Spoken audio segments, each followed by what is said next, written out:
નમસ્કાર. આજના સમાચારમાં આપનું સ્વાગત છે.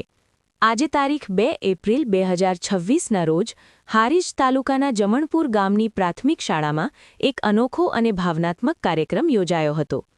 ધોરણ 8ના વિદ્યાર્થીઓનો વિદાય સમારંભ તેમજ શાળાના વરિષ્ઠ શિક્ષક રાવળ બળદેવભાઈ સાહેબની વય નિવૃત્તિ નિમિત્તે ભવ્ય સન્માન કાર્યક્રમનું આયોજન કરવામાં આવ્યું.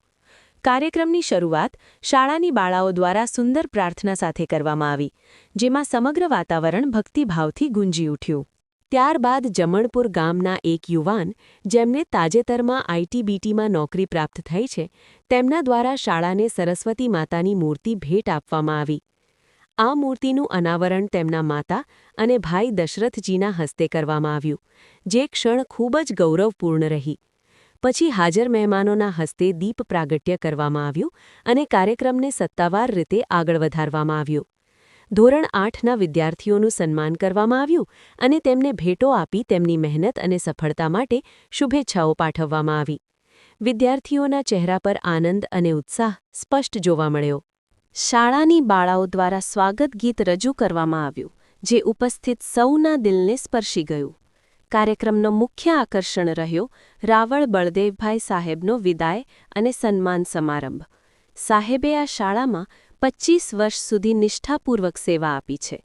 તેમનું સન્માન શાળાના સ્ટાફ, મહેમાનો, સમાજના આગેવાનો તેમજ ગામ લોકો દ્વારા કરવામાં આવ્યું.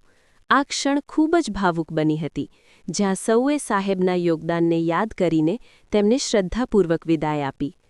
કાર્યક્રમમાં સરપંચશ્રી, એસએમસી કમિટી અધ્યક્ષશ્રી, તલાટીશ્રી, બીઆરસી હારીજથી આવેલ અધિકારીશ્રી, માજી સરપંચ, ગામના આગેવાનો તેમજ નિવૃત્ત શિક્ષકો ઉપસ્થિત રહ્યા હતા.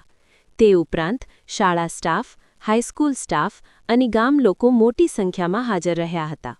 તલાટી શ્રી મહેશભાઈ દેસાઈ દ્વારા કાર્યક્રમનું સુંદર એન્કરિંગ કરવામાં આવ્યું, તેમજ કાર્યક્રમ દરમિયાન મહેમાનો, સ્ટાફ અને નિવૃત્તિ લઈ રહેલા સાહેબ દ્વારા પ્રેરણાદાયક પ્રવચનો આપવામાં આવ્યા. આ રીતે જમણપુર પ્રાથમિક શાળાનો આ કાર્યક્રમ માત્ર વિદાય સમારંભ નહીં, પરંતુ એક યાદગાર અને ભાવનાત્મક ક્ષણોનો સંગમ બની રહ્યો. કેમેરામેન જયેશ ઠાકોર સાથે ઝટપટ લાઈવ. આ રિપોર્ટ.